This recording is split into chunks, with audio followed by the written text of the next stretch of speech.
There you go. Okay, good. And welcome to AI the Cool Stuff, Peppercorn AI the Cool Stuff. We've not been here for a couple of weeks because I've not been here, or I've been somewhere else, or it's been holidays or something. Thank Good Friday. Although I don't know I won't go into that, what's good about that anyway. Nail someone up, I'm not sure. But I mean, um, Easter eggs. There we go. Easter eggs. Easter eggs, Easter egg Friday. Um, Good. As usual, we shall quickly go around the room and introduce ourselves. And basically, if you've not been here before, it's just a quick sort of who you are, what it is you do, and how you use AI, or how you use it this week, or do you use it at all? So, not looking at anyone in particular. Uh, Steffi.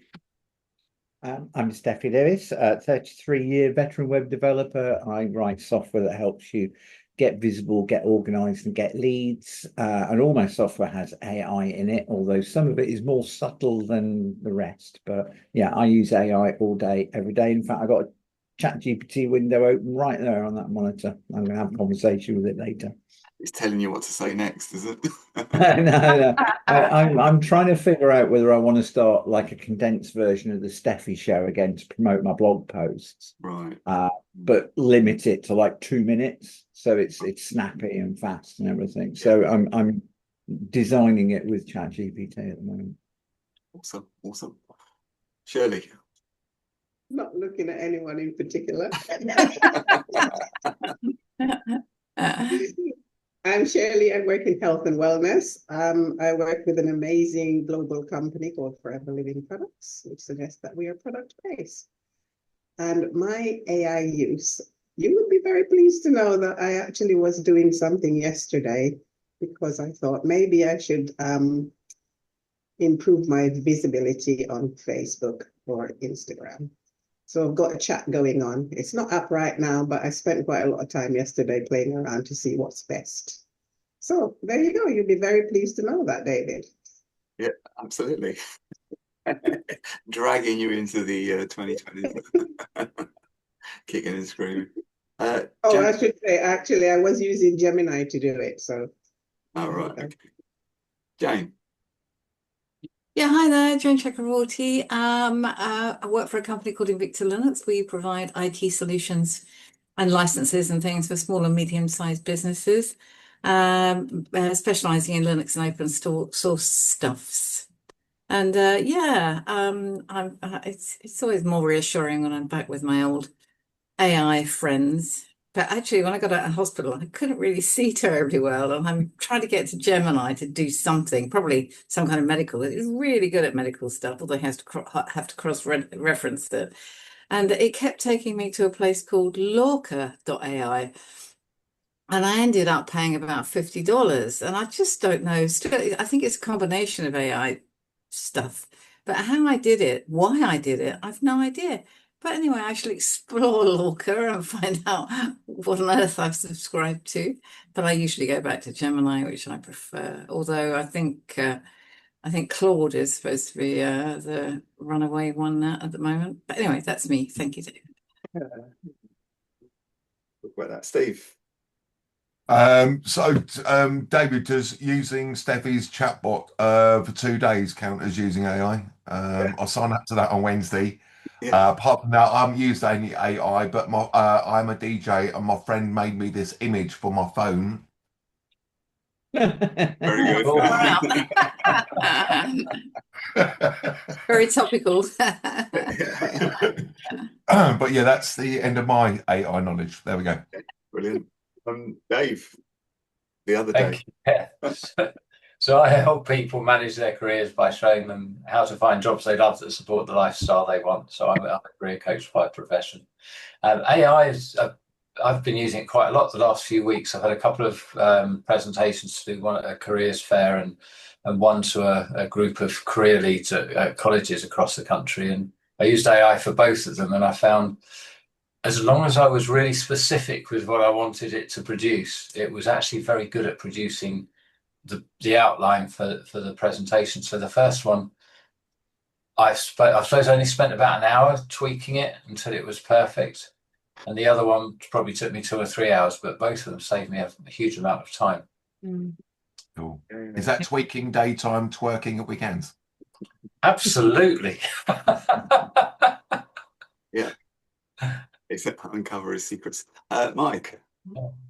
Yes, hi everybody. I'm Mike Granger. I'm a financial planner.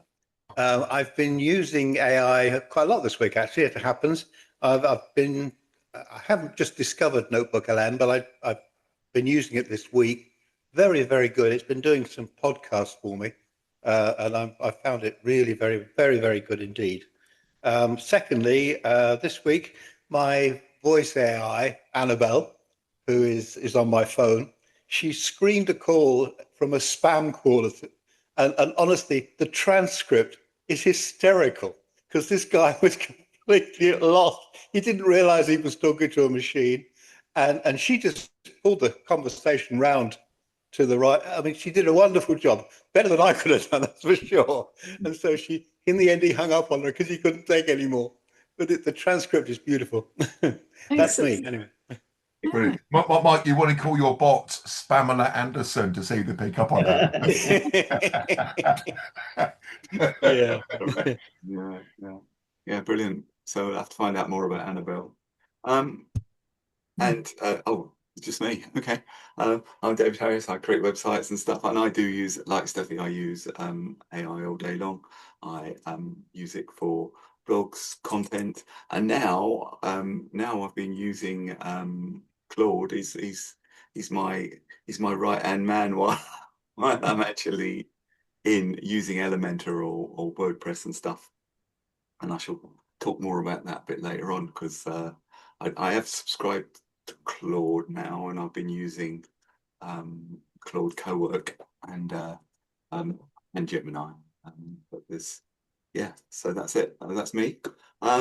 Right, the news. I normally have, like, I get emails. I subscribe to about 7 or 8 different emails. I get all this stuff down and from the news. So when you go into Gemini, you can key in, as long as you've connected, you've given it permission, you can just start your prompt off with @Gmail, and then it'll go in and read all your emails and it will extract stuff. And it's really useful because I've got like 10 years worth of Gmails. And only yesterday I knew I'd sent my daughter a document with some medical attachments for my father-in-law, and I couldn't remember when or which email address I used, but I just keyed that into Gemini and it says, yeah, here it is.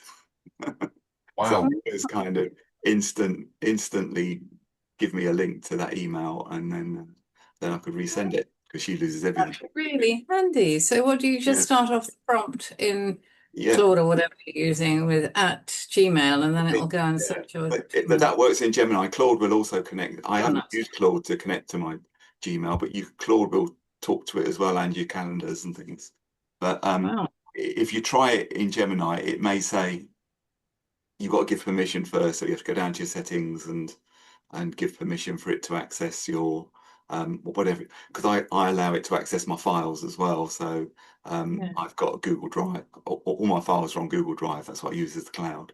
So it can, if I've got a dim memory of something, or I can just ask it to go and find it, and it does it in seconds as well. So it's not just. So if I ask it to go and find my marbles, would it help you find them as well, David? Yeah. Can you find my marbles? Okay, it pull out every document with marbles in it if you put in the right prompt. Brilliant. So it's really it's a huge time saver. I forgot, and I started looking through my emails and doing searches and things, and then I thought, wait a minute, why am I doing this? And then I remembered that I've been using Gemini for that shit. So yeah, so normally I get it to pull down all of the news stories, and there was about 25 news stories. I've got it down to 5, but 2/3 of my write-up, by the time I'd finished, was about Claude mythos, which I'm sure have you heard about Claude mythos? It's too dangerous to release because apparently they are going to release it, but they're letting all the banks and financial institutions access it first so they can secure the systems. Yeah, well, it said that it said that without any direction from their engineers, it independently developed offensive cyber attack capabilities that can Wow. infiltrate previously impenetrable software and infrastructure, including systems that are 10 to 20 years old. And one of them That's 27 bugging. years old. And it said, and it's been finding so many flaws, and it found flaws in code that had been tested 5 million times, and without without detection, it's found thousands of it's what they call 0-day sort of vulnerabilities. A 0-day vulnerability is one that the engineers are totally unaware of. They totally unaware it can exist. They've got no idea it's there, which means that from day 0 they can get in, and you don't know you're getting in until something happens, and then they've got to work to patch it. So it's and it's found thousands of those. There was 99% of those vulnerabilities were undefended. So Wow. Are we sort of are we bordering on quantum, that sort of thing, with this Claude Mythos? I Don't you know. put I that don't model on think the so. quantum computer? Yeah, yeah. I don't think so yet, but it's yeah. But that's one of the things they said about quantum computing, is that it could access, it could go through every possibility of really super fast, of every password possibility, and break codes and things, even if they're 128, because we think, well, there's no chance of guessing 128 characters. Random 128 randomly generated characters in a row, you would never guess it. But and it's kind of billions or trillions and zillions to one that you'd ever get it. But if you do it fast enough, everything's possible, isn't it?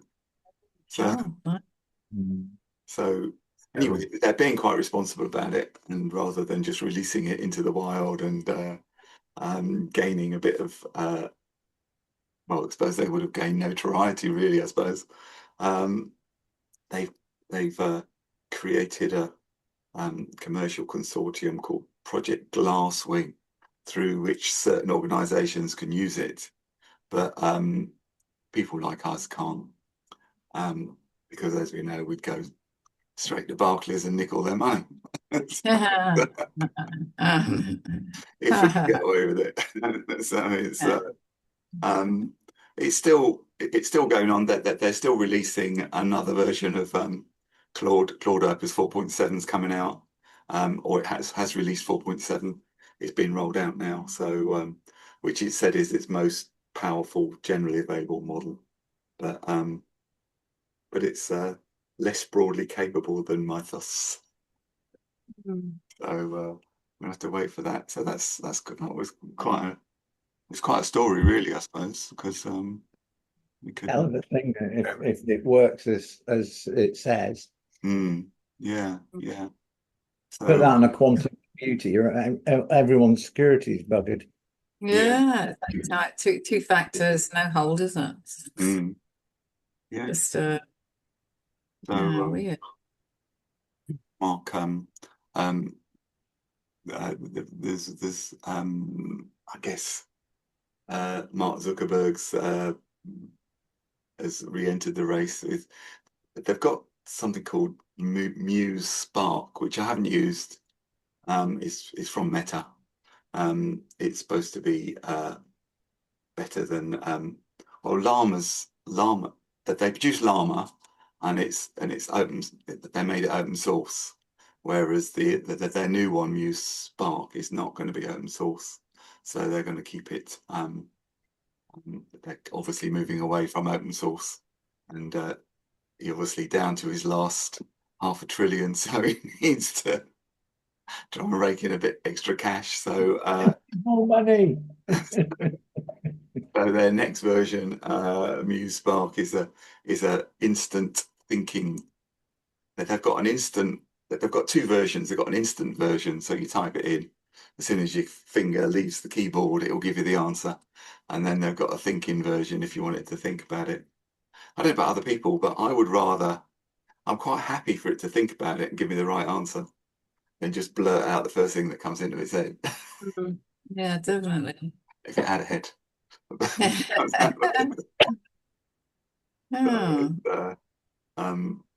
Yeah, so I mean, it's he's probably realised that giving it away for free is not going to pay for it's $100 million bunkers. I don't know what they are. They to keep his computers in. I don't know. Blah blah blah. 21 billion pounds on AI chips. Yeah, there. And and the other sort of OpenAI were pretending to care for the for everybody by producing their social contract. You know, they should say everyone should be on a 4-day week, paid for by somebody else, not them. They should tax robot labor. So if your robot does work, it should be taxed, income tax. Again, it's the people that make the robot, not them. Do you remember my business in a box idea, fully automated businesses? Yeah.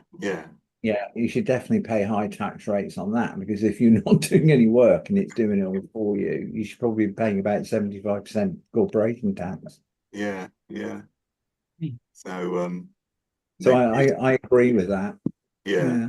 Oh yeah, yes. I mean, something's got to drastically change.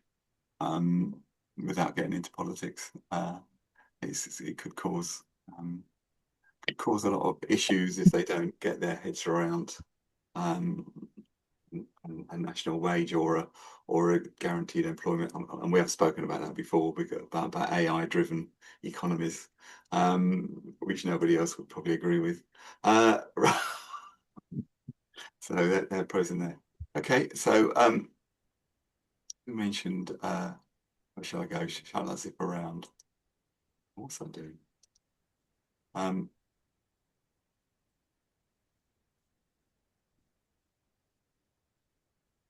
don't want to do that.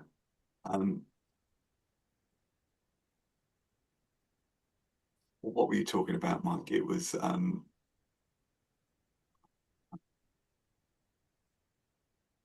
from your lady that answers the phone,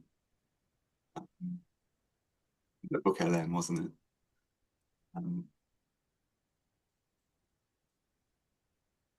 I'll share my screen because they've got some really cool. I don't know if you've been playing with them, Mike, but there's let me just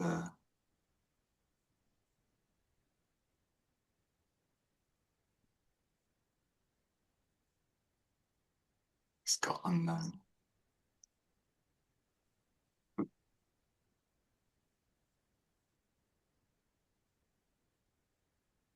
Let's just see. Oh, for goodness sake. It's all right. Because I've reinstalled my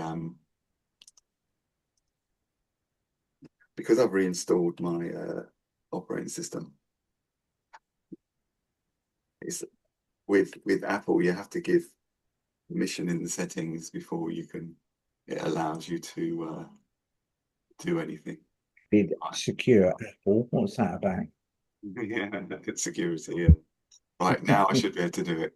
Oh, it's still.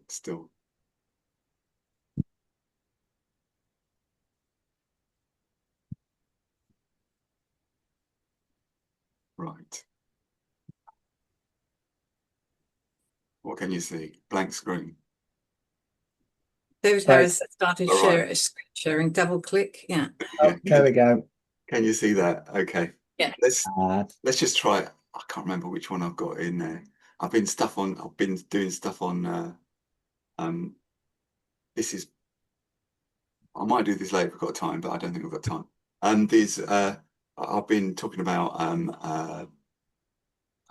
well, I've been looking into the way AI has affected archaeology in particular, sort of decoding human genomes from ancient humans. You know, there's lots of different ancient humans, Neanderthals and Denisovans and Homo naledi, and it's been AI has actually transformed the whole business, the whole thing, and they've learned so much. Even in the last year, it's absolutely fascinating. If you see if you look at any of this stuff on YouTube or there, and it's because they've managed to decode you know, that they've got one species, which is the Denisovans. All they've got is half a little finger from a female, but it still had DNA inside. So they managed to map out the entire species and even produce a model of what she looked like. So, I mean, it's, incredible when it was that they managed to get a complete DNA record from that. And then that they can then see if they've that they say that they were really good at living with low oxygen in high places, and people in Tibet and things who can survive up mountains without oxygen and we can't, is probably because they've got that, they've determined they've got like that DNA in them that helps them. You know, that they're looking for further proof, but that's what the thing is. So anyway, what we've got is what you can do with this is if you don't know, Steve, this is NotebookLM. You can add any sources you like. You can add YouTube videos, you can add your own information, you can paste information in, you can add your own documents, you can add a PDF, any sort of YouTube videos. Then it will only focus on those items, only focus on your sources. So you've got to make sure the sources you're using are good. And then you can ask it questions like an AI, but you can also produce a video overview. You can produce a slide deck. Which one of these is our slide deck? I think that's the slide deck. So you can produce a slide deck, which is which you can then use to present the information that you can get it to produce the write up first, so you've got something to say during it. So it's there. So but the thing I was going to what Mike was saying earlier about the it was the audio. Do I have to specifically share the Probably a poster on the wall or maybe a textbook illustration showing this incredibly neat, orderly line. Right, the classic March of Progress. Exactly. On the far left, you've got a creature walking on all fours. Then the next one is like hunched over, then slightly taller. Right, can you hear that? Yeah. Yeah. Okay. So Holding a spear. So finally, on the far right, there's a modern human standing perfectly upright, gazing boldly into the future. Yeah, and it makes a very tidy narrative. But when you so that's the so if we go up here and click interactive, it'll load that in a second. Of course, when I've done it earlier, it's instant. I'm doing it on here. I've got the boxy blue circle going on. Okay. Now, so we can play it again. think back to your high school biology class, there was probably a poster on the wall or maybe a textbook illustration. Oh, wait, someone wants to join. Hey, go for it. Yeah. What about this little finger with DNA in it? Is that a true story?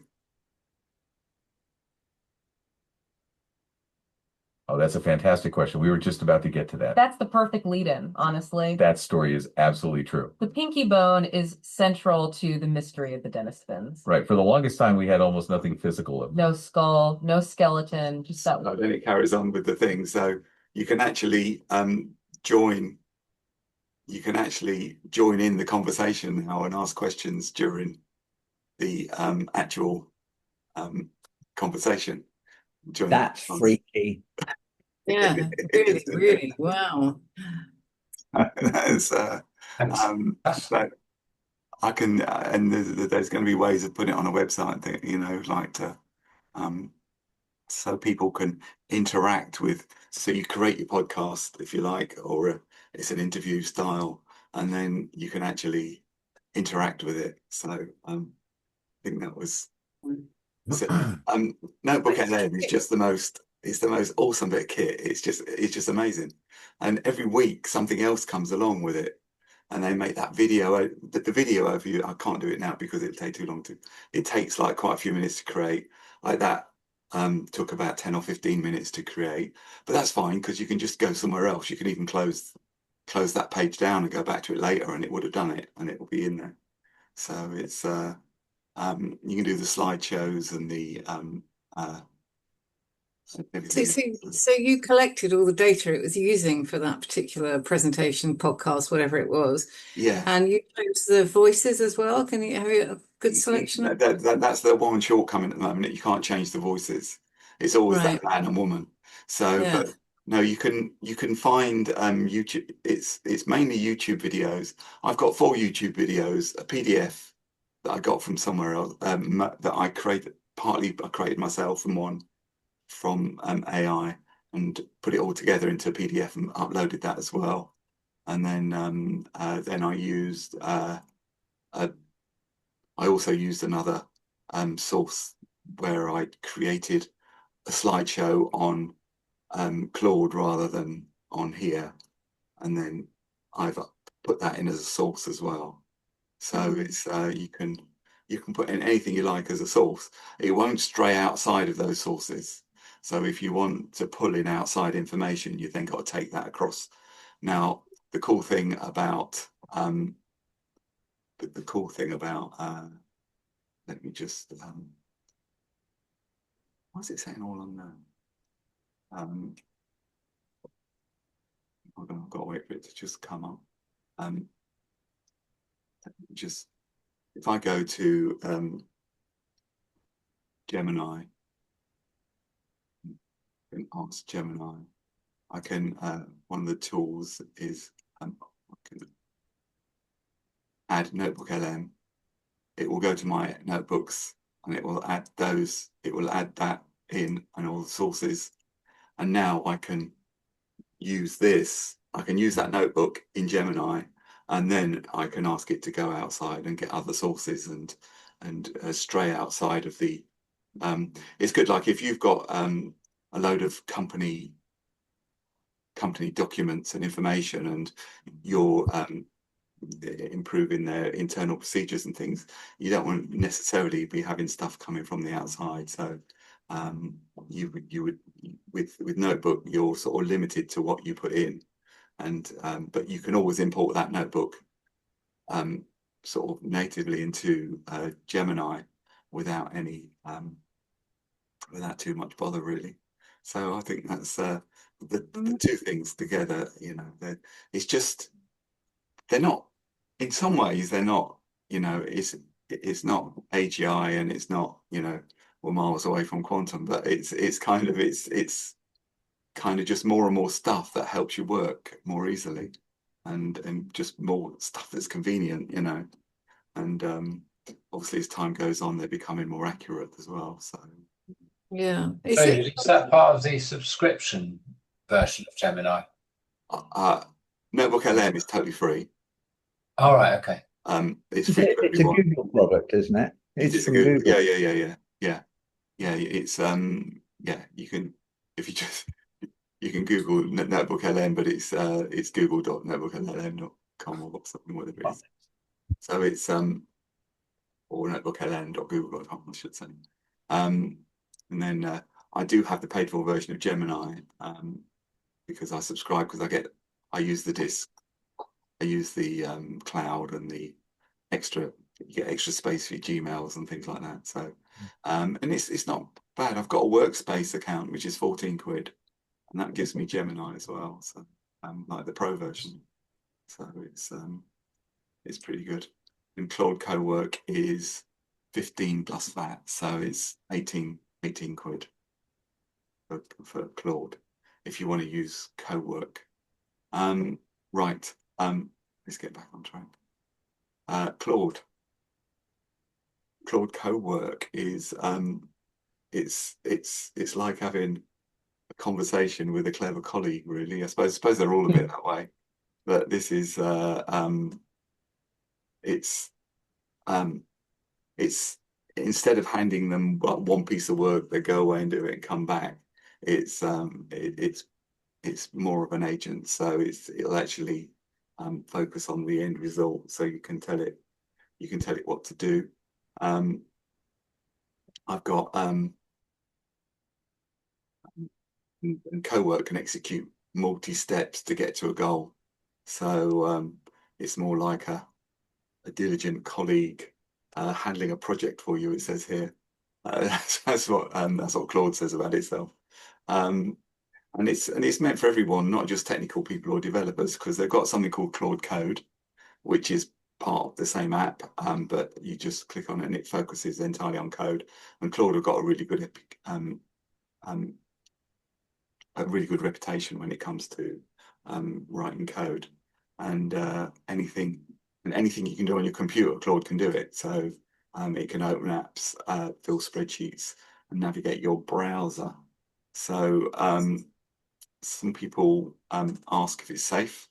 So and you choose which folders Claude can access. Normally, it's best to create a folder just for Claude, and then get it to use that. So if you want to be super safe, you know, if you think, nah, it's all right, I've got nothing that's worth having, you know, you might give it access to existing stuff. And but the thing I've used the most is the Claude the thing I've used the most is, I've got a load of unknowns there, so I'm gonna have to do this. I'll share this screen here.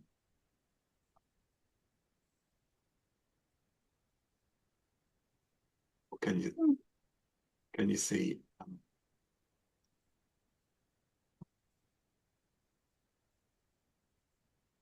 Are you just seeing the tab, or can you see that show rules? But No. Biggin Hill Gardening Society or something. Yeah, that's right. Yeah, and you can see the show rules page. Yeah. No, just the Gemini page with the white square in the middle. Yeah, that's all I can see as well now.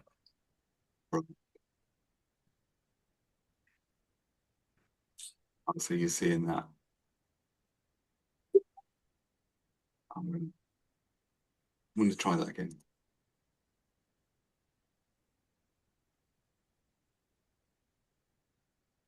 Just going to, I'll go to the right page first. And I want to allow Zoom Workspace to share your screen. I've got it. It's all right.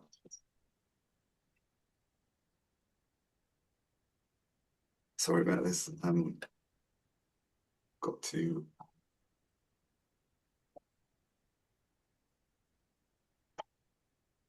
wants me to quit Zoom and restart it. That's not going to. No, you don't want to do that. It's right. Let's see. It was working all right. Oh, I see. Okay. Now it's working. Now you can see it. Yes. Yeah. Okay. Good. Right, now what we got.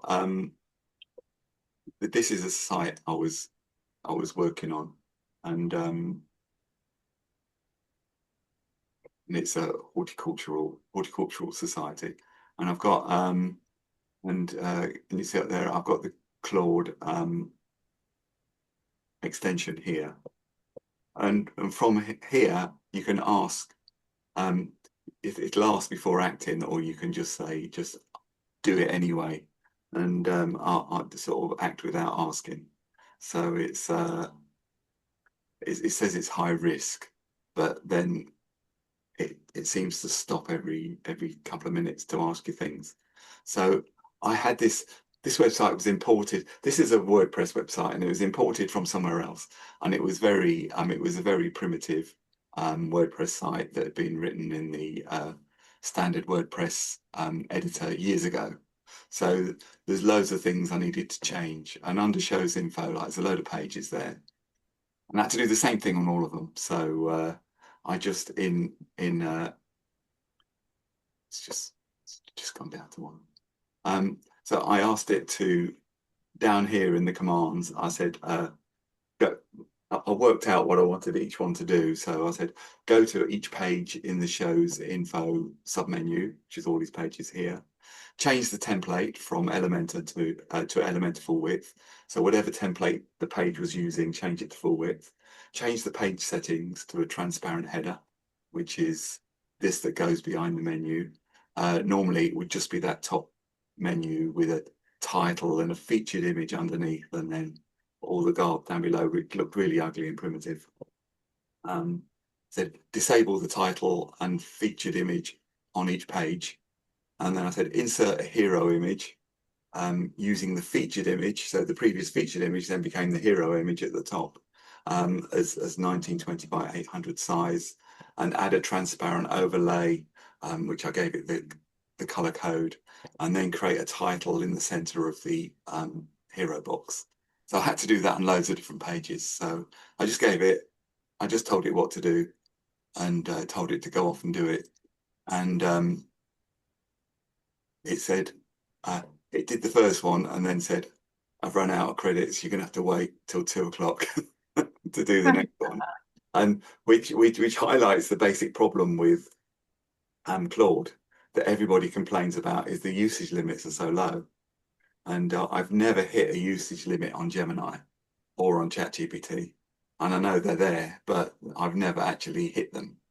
So I just had to, so I got a bit miffed. It was about 12:30, and then I did something else, and then I went out, had a coffee in Costa, came back about 4 o'clock, and unbeknown to me, at 2 o'clock it knew it had, because I'd got act without asking, it knew it got credits back. It knew it's got that, and off it went, and it did it all. And by the time I come back from the coffee shop, it'd all been done.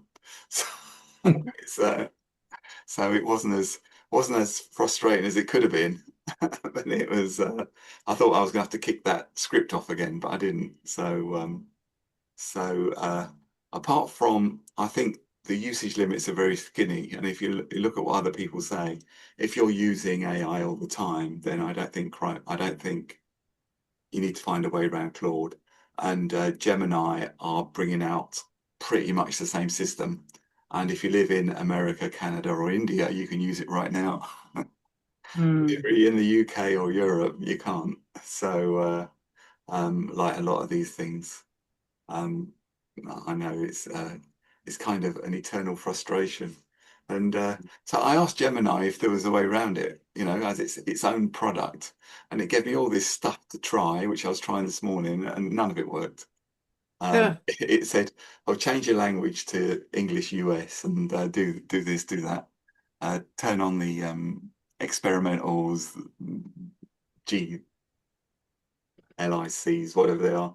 I don't know. I went through, I did everything it said, and it still didn't work. So I think it must be nobbled at a But these are two that you subscribe to, isn't it, David? I mean, Gemini, both Gemini and Claude. So yeah. But I mean, Gemini works pretty well in other ways, and we'll want to look at something. I'm going to look at the screen recorder as well, because if you're using Luma or something like that right now, Loom, sorry, not Luma, that's something else. If you're using Loom to record your screen, then Google have just brought out a specialized tool that can do all that for you. So, or even if you're using what are those other things that you use to put subtitles on? I used to use an app for it on the phone, but it can do it all. So can I give a shout out for Creatify videos? Creatify, okay, yeah. Yeah, so I've always had this Amy over here. I actually turned her into a video the other day to put on the Splogit homepage, and I was blown away so much, because it's not just a case of she's talking, she's animated. It's things like hers moving properly. There's reflection in her glasses when she catches the light, that sort of thing. She even furrows her forehead a little bit when she's making a point and stuff. So on my Splogit homepage, I'm going to share the Splogit homepage. So I'm just going to put it in the chat. Well, let me just. And then you can just. All right. Okay. Yeah. Yeah. I mean, I'll just put it in the chat. And then you can actually just click on the image of her, the video of her, and she'll start talking to you. It's absolutely insanely good, considering me and ChatGPT created that picture like 6 months ago to actually turn her into what I think is a pretty close representation of a human. It's it's nearly out the uncanny valley now. That's Creatify. Yeah, I use Creatify on that one. Yeah. Pretty expensive, so I was only playing with it. Yeah. But I did a subscription for a month because it was very limited on tokens. Yeah. Because there's a obviously there's you can create a talking head on Canva, you can get a free shot, but I think you're limited to 30 seconds or something like that. So yeah. And if you want them, does she react to your script, or is it she got set things to say? No. I wrote a script, so Right. I polished a script, but it's the picture of her standing like that, and I uploaded it, and she's got hand movements when she's making a point, hers moving, glasses reflection. I was blown away when I saw it. Yeah. And it took like 2 hours to get it sized and positioned onto my hero image on the site. Yeah.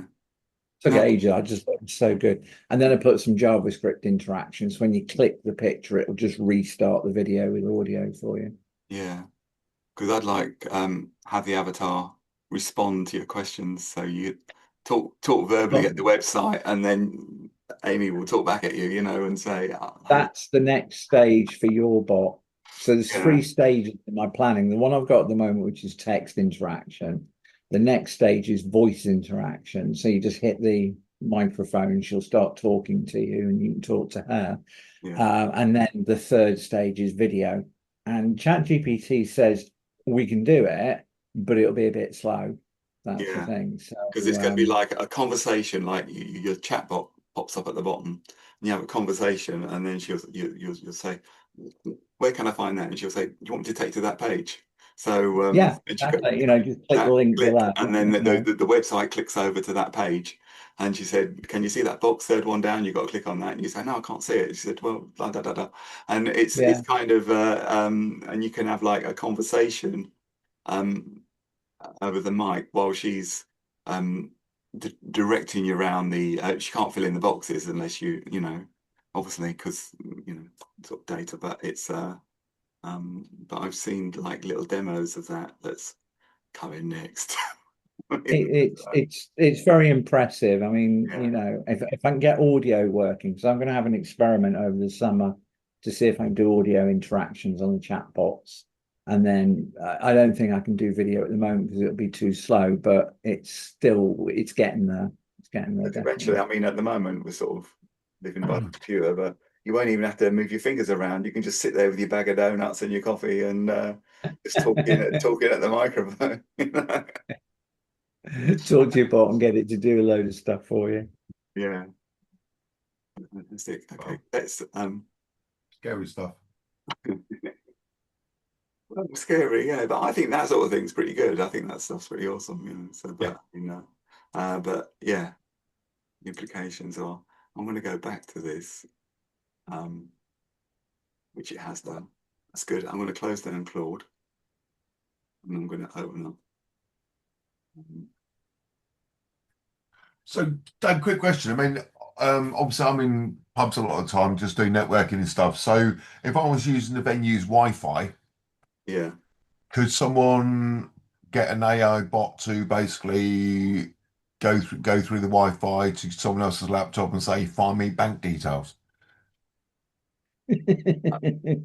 Well, potentially, it depends where it is, and it depends what access you've given. If you've given it access to all your documents and you've written a letter to someone with your bank details in it, it's possible. So you just got to be wary about what you're giving it access to.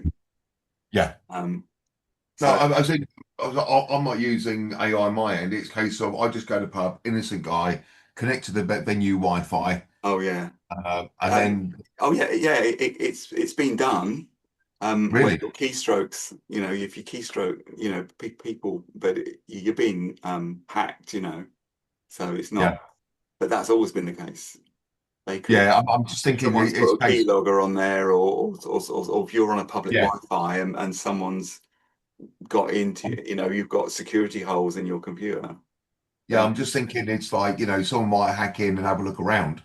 But if they can get an AI bot, just go and check out that Steve B's laptop and find me bank details. And an AI bot comes on and looks around.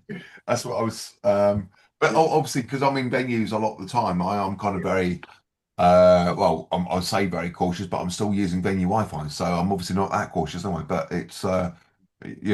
I mean, I it sounds like never use the venue Wi-Fi. So say that again, Steffi. I never use venue Wi-Fi. I always hotspot off my phone. Yeah, but sometimes when you're doing stuff web-based, you need yeah, but or in the interesting. middle of nowhere, where there's no signal. Yeah. So anyway, this is a Chrome plugin. Now I don't know if it's called the Google Vid Screen Recorder. So as soon as you fire it up, you have to give it permission to use your microphone and your which is a point because I don't know if I've done it on this thing, but we shall see.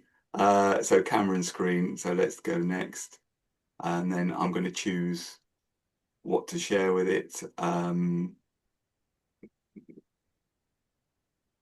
Let's go back to. So I'm going to share this screen, and now it opens up another little window at the side that says Start. So then, if I click on, I think I've given. Can't see that. Can't see it. No. Can you see the AI time machine? Yeah. Yeah. Okay. So you can see that window, but it's done another little pop at the side that you can't see. That's another little tiny window that comes out. It's a tiny little Chrome window that's popped out from the app, and you can just, as soon as you click on Start, it does me a countdown, 3, 2, 1, and now it's recording the screen. So it's recording my voice. It's recording this tab, and you can. I'll only do it for a few seconds just to so we know we're there, and then I'll click on finish. What's that called? It's called it's this little boy here. It's a Google Vids screen recorder. It's free, and then it's basically doing Loom. Yes, you've got only Loom. The free Loom gives you 5 minutes. The free Google gives you 10 minutes, and if you've got an account, I think it gives you 30. So it's but 10 minutes is normally good enough, because I normally make these to explain to people about how to use their website or something, so I've got no problem with making more than one video. So I've only done 19 seconds. So it's countdown, 3, 2, 1, and now it's so now it's got that video that I can then share or copy. I can copy the link, or I can download it and put it somewhere else, or I can just share the link and then someone can record it. I can edit it. I can add subtitles. So if I click on captions, you've got various styles, and then it does the you can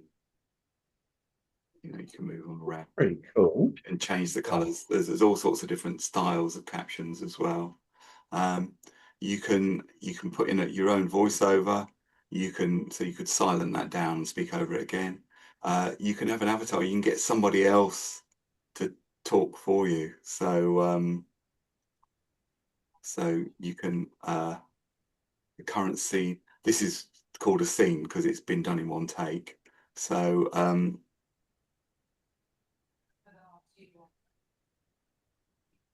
not a pheasant plucker. Won't do the whole thing. And then you can choose who your friendly thing is. I've used him. The voice you select makes a difference. in how viewers respond to you. The voice you select makes a difference in how viewers respond to your. The voice you select makes. The voice you select makes a difference in how viewers respond. The voice you select. So you've got a choice of various different ones. The voice you select. I've used him. He's got quite a rich voice. So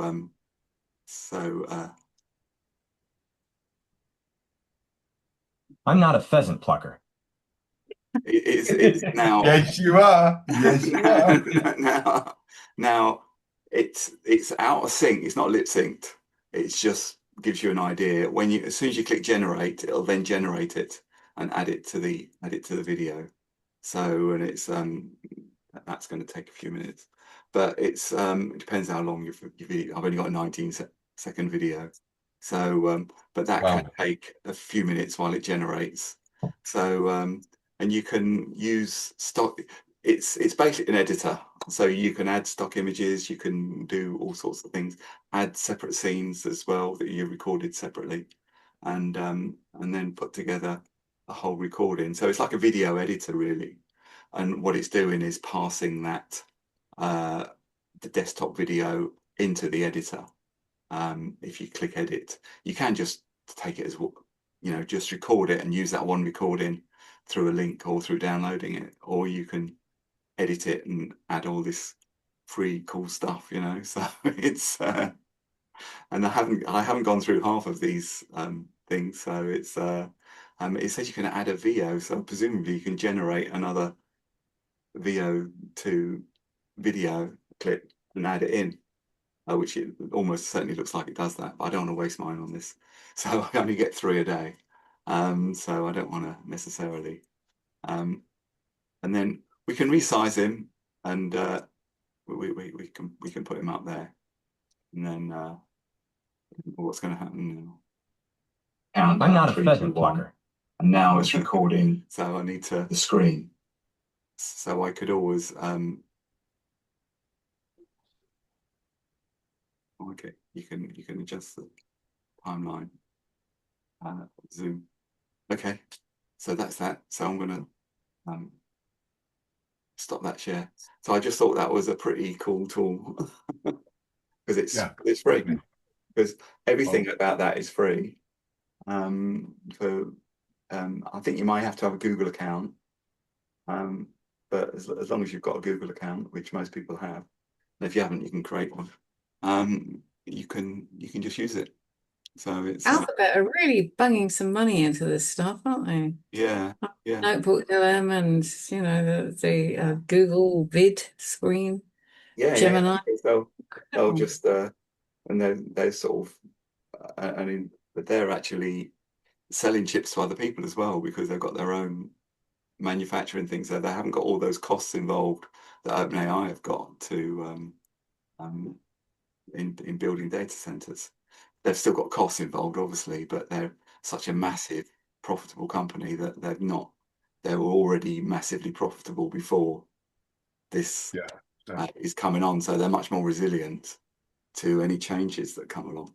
So they sort of having that money, they can just do the Google Labs thing and just experiment and see what it's like spaghetti on the wall, isn't it? Yeah. See what sticks. See what sticks and what doesn't. And it's the NotebookLM apparently is it's the #1 AI tool. You know, if you exclude the chatbots, it's the #1 AI tool that people are using. So it's pretty amazing. Okay, I think we'll do that. I will do the human the way AI is transforming paleoarchaeology, because it's such a cool story. You know, it's such a brilliant story that they've gone from like, if you'd have been in 2010, if you'd have been a paleoarchaeologist, you would go through your entire career and never find anything at all. There were more archaeologists, there were more scientists studying the bones than there were bones, and the chances of finding anything during your entire life was 1%. So the finds were that rare, you know. So it's And What now, changed? What changed? well, they've been surveying the land, they've got Google Earth and things, but it's AI actually studying the lay of the land. They identified 750 sites, and 75 of those have produced remains and fossils, and I think obviously remains are more important because, from 100, 200,000, I think they can go up to about 400,000 years and still get DNA. And even earlier than that, they're getting, there's another technology that looks at protein, and it can build a picture of people just through the protein there in the fossil record. So it's amazing what's happening, and this is all driven by AI. So it's wasn't there a girl in Norfolk a couple of weeks ago tripped over a bone on some place, and I think they said it was about 5 million years old. I mean, all them scientists looking for these bones must have been gutted when a little girl just stumbling. The trouble is, for every human bone, he said that first thing he ever found was an antelope bone, and for every human bone, there's like 10,000 antelope bones. There's and they're looking for a specific period as well, like 5 million years are no good. 70 million dinosaur bones are no good. Can't get DNA from those, but anything like hundreds of thousands of years you're talking about here, and we're talking about the evolution of hominids. And so are you asking us nicely to stop killing antelopes? Is that what you're trying to say, David?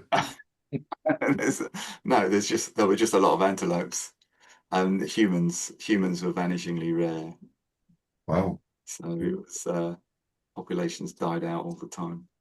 But usually, because I reckon we got down to about 1,200 individuals at one point. Yeah, exactly. Yeah.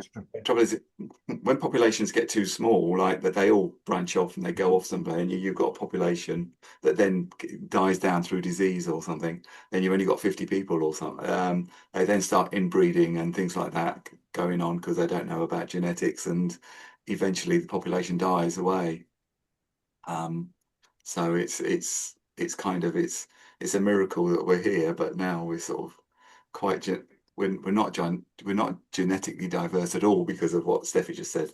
We got down to 1,200 individuals, so we're amazingly undiverse compared to chimpanzees. But we're But anyway, it went wrong about, was it 70,000 years ago? Yeah. Something like that. Yeah. I just find the whole thing fascinating, and the fact that it's moving so fast because of they're finding out so much stuff, even since last summer, and even stuff in February and March this year. There's been new revelations, but we'll do that another time. So thanks for coming along, and see you next time. All right. Thank you, David. Thank you. Nice one. Thank you very much, David. Bye. See you all soon. See you later. Bye. Have a good weekend. Bye.